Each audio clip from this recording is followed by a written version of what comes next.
नमस्कार, बहुत स्वागत है आपका। हिंदू धर्मशास्त्रों में कई ऐसे पेड़ पौधे हैं जो न सिर्फ आपके जीवन को सरल बना देते हैं बल्कि आपके जीवन के हर परेशानी को समाप्त भी कर देते हैं। तो आज हम बात कर रहे हैं सफ़ेद आक, जिसको हम मदार कहते हैं। आपके आसपास ये पेड़ मिल जाएगा। तो ये जो पेड़ है, इसके पत्ते, इसके पुष्प, इसके जड़, हर एक की एक तांत्रिक प्रयोग होता है।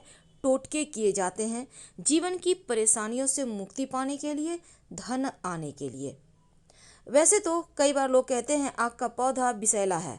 हालांकि यदि आक का सेवन उचित मात्रा में किया जाए तो फिर जटिल से जटिल बीमारियां भी दूर होती है, लेकिन ये किसी वैद्य की शरण में रहकर ही करें।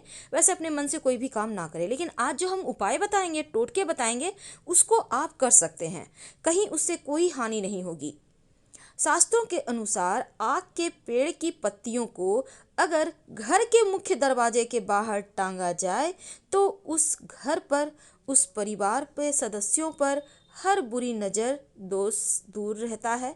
और आक के वृक्ष पर उत्पन्न होने वाले जो सफ़ेद पुष्प होते हैं वो भगवान शिव को बहुत प्रिय है और भगवान शिव का पसंदीदा रंग भी है, इसलिए आक का पुष्प शिव जी को बहुत भाते हैं। तो आज हम एक छोटा सा प्रयोग बताएंगे। कई बार क्या होता है, बहुत मेहनत के बाद भी पैसे नहीं आते, नहीं बचते हैं। इसकी वजह से घर में किसी तरह का वास्तु दोष भी हो सकता है या कुंडली के अशुभ ग्रहों का प्रभाव भी होता है। लेकिन उनसे छुटकारा पाने के लिए आक का पेड़ का छोटा सा प्रयोग बहुत फलता फूलता है। तो आज हम छोटा सा प्रयोग आपको बताएंगे। देखिए, अगर जीवन में आपको लगे कि जैसे घर में पैसा ही नहीं टिकता, धन जिस हिसाब से आता है उसी अनुसार चला जाता है, हमेशा रुपये पैसे की तंगी रहती है। अब इस तंगी से बचने के लिए क्या करेंगे? अपने घर के मुख्य दरवाजे पर आक के पेड़ की जड़, याद रखिए आक के पेड़ की जड़। लेकिन कैसे लाएंगे? देखिए, किसी भी आप शनिवार, रविवार, मंगलवार के दिन ला सकते हैं, लेकिन एक दिन पहले निमंत्रण दीजिएगा। कैसे देंगे? सबसे पहली बात तो आप एक सुपारी, एक लोटा जल, एक सिक्का लेकर जाइएगा। पेड़ के पास जल डाल दें जहाँ पर से आपको जड़ निकालना है। एक बात हमेशा ही याद रखिए, पूरा पेड़ मत उखाड़िएगा, थोड़ा सा जड़ लेके आना है। और सिक्का और सुपारी रख दें। फिर आप उनसे कहें कि हम आपको कल लेने आएंगे।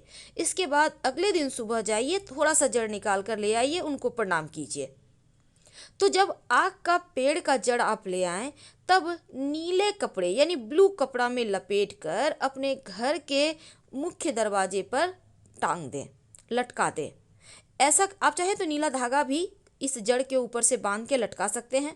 नकारात्मक शक्तियां घर में प्रवेश नहीं करती, घर में सुख समृद्धि दिन दूनी रात चौगुनी बढ़ती चली जाती है। कई बार क्या होता है कि आपके घर में जैसे होती है माँ, बेटियां हैं, बहू हैं, बहुत दिन से शादी को हो गया है, संतान नहीं हो रहा है। तब ऐसे में रवि पुष्य नक्षत्र या गुरु पुष्य नक्षत्र के दिन आक के पेड़ का जड़ आप ले आइए और लाल, पहले तो जड़ लाकर आप शिव जी के मंदिर में जाइए, शिवलिंग पर एक लोटा जल अर्पित करें और इस जड़ को धो लीजिएगा पहले। इसके बाद शिवलिंग के ऊपर से 21 बार वार लें, सीधा वारना है, उल्टा नहीं। अब इसको लाल धागे के सहारे अपने कमर में बांध लें। शिव जी के आशीर्वाद से 3 महीने में ही खुशखबरी मिलेगी।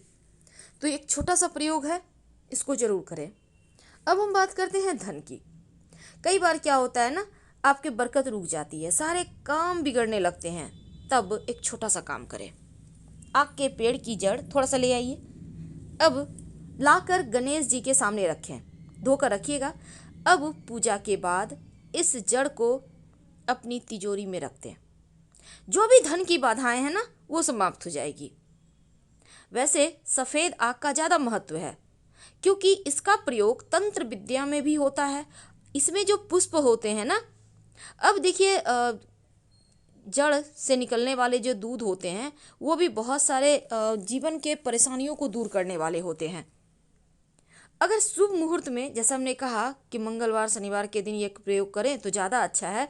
वैसे एक छोटा सा काम आप कर सकते हैं। कई बार क्या होता है, धन की परेशानी ज़्यादा परेशान करती है, तब आपके जीवन के कष्टों को दूर करने के लिए आप नियमित रूप से हर सोमवार शिव जी यानी शिवलिंग पर जाकर आप आग के पुष्प की माला बनाकर उनको पहनाएं तो आपके जीवन के दुख दूर हो जाते हैं। और अगर रवि पुष्य नक्षत्र में लाल कपड़े में लपेटकर आग का जड़ अपने धन के स्थान पे रखें या अपने घर में ही रख दें तो आपके घर में सुख शांति समृद्धि बढ़ती है। वैसे ये आप अपने घर में तिजोरी में भी रख सकते हैं, कोई दिक्कत नहीं है। कई बार क्या होता है ना, शत्रु विरोधी बहुत परेशान करते हैं, आप तंग आ जाते हैं, लेकिन क्या करेंगे। कई बार अपने शत्रु होते हैं, पड़ोसी शत्रु होते हैं, आप परेशान हैं, आप चाहते हैं कि शत्रु परेशान करना छोड़ दे या आपको छोड़कर ही कहीं चला जाए, तो क्या करेंगे। सफ़ेद आक का पौधा जहाँ पे है वहाँ पे जाइए, अब उसका एक पत्ता तोड़ लें, उस पत्ते पर आग के पौधे से निकलने वाला दूध के सहारे अपने शत्रु का नाम लिखिए और वहीं जो आप आग का पेड़ है ना, आग का पौधा, उसके जो जमीन है वहाँ पर वहीं पर थोड़ा सा मिट्टी हटाकर इस पत्ते को दबा दें, आपका शत्रु शांत हो जाएगा। आप चाहें तो इसको जल में भी प्रवाहित कर सकते हैं अगर आपके आसपास वैसा स्थान है तब। तो ये आग का प्रयोग बहुत सारे ऐसी चीज़ों में काम आता है जो आपके हर कष्ट को, हर संकट को दूर कर देता है। तो याद रखिएगा, शत्रु का जब नाम लिखिएगा ना तो दूध से ही लिखिएगा, उसी आग के पौधे के दूध से। थोड़ा सा आप पत्ता तोड़ेंगे तो उससे दूध निकलता है, अब उसी के सहारे आप लिखिए। अगर एक से ज़्यादा शत्रु हैं तो अलग अलग पत्ते पर हर शत्रु का नाम लिखें। यह प्रयोग आप किसी भी सोमवार, शनिवार, रविवार, मंगलवार के दिन कर सकते हैं तो आपको राहत मिलेगी। और शिव जी को आग का पुष्प तो विशेष प्रिय है। और अगर एक छोटा सा प्रयोग, कई बार होता है कि आपके घर में छोटे बच्चे हैं, उनको नज़र लग जाती है, अक्सर तबीयत खराब रहती है, तब क्या करेंगे। तब सफ़ेद जो आँख होता है ना पुष्प, इसके 11 पुष्प ले लें, उसको माला बना लें, बच्चे को पहना दें, आप देखिएगा नज़र दोष दूर हो जाएगा, रक्षा होगी। वैसे आपको पता होगा कि इस सफ़ेद आक के पौधे की जड़ में 21 साल के बाद, यानी जो 21 साल पुराना पेड़ है उसके जड़ से गणेश जी की आकृति का कंद निकलता है और इस आकृति को अगर आप उनकी पूजा करें तो जीवन में रोग, शोक, दुख कुछ भी परेशान नहीं करता। वैसे तो आप जो सफ़ेद आक है ना, अगर सफ़ेद आग का जड़ अपने घर के मुख्य दरवाजे पर टांगते हैं या फिर आपको लगता है आपके घर में कोई व्यक्ति है जिसको किसी ने कुछ कर दिया है, कई बार ऐसा हो जाता है, तब सफ़ेद आग का जड़ लाकर उस व्यक्ति को जो पीड़ित है उनके गले में पहना दें काले धागे के सहारे। वैसे सफ़ेद धागा भी चलेगा, दोनों में आपको जो इच्छा हो। देखिएगा, जो भी किसी ने किया होगा वो वापस उसी के पास चला जाएगा। लेकिन क्या आपको पता है, इस आकड़े के पौधे का जो जड़ होता है, अगर आप इसको लाकर अपने पॉकेट में, पर्स में या अपने धन स्थान पे रखते हैं तो किसी का किया कराया आप पर असर नहीं करता। इसके बहुत सारे प्रयोग हैं, लेकिन एक बात हमेशा याद रखिए, अगर इसको आप ताबीज़ में भरकर धारण करते हैं या घर के मुख्य दरवाजे पर बांध देते हैं तो बड़े से बड़े तंत्र क्रियाओं का काट है। तो आग के पौधे का जड़ शिवलिंग पर अर्पित करके अगर बंध्या स्त्री कमर में धारण करे तो संतान की प्राप्ति होती है। और आग के पौधे के जड़ के बारे में एक और कहावत है कि पुत्र संतान की चाहत रखने वालों को, हालांकि यहाँ पर देखिए बहुत सारे लोगों को लगेगा कि हम बेटा बेटी में फ़र्क कर रहे हैं, पर ऐसा नहीं है, लेकिन बहुत सारे लोग चाहते हैं। तो ऐसे में ये जड़ रामबाण का काम करता है। आप बस प्रयोग करना है, आपको भगवान शिव के माथे पे इसको अर्पित कर देना है, शिवलिंग के ऊपर छिन्न मस्तिका के नाम से, और फिर इसको कमर में बंध्या स्त्री धारण करें।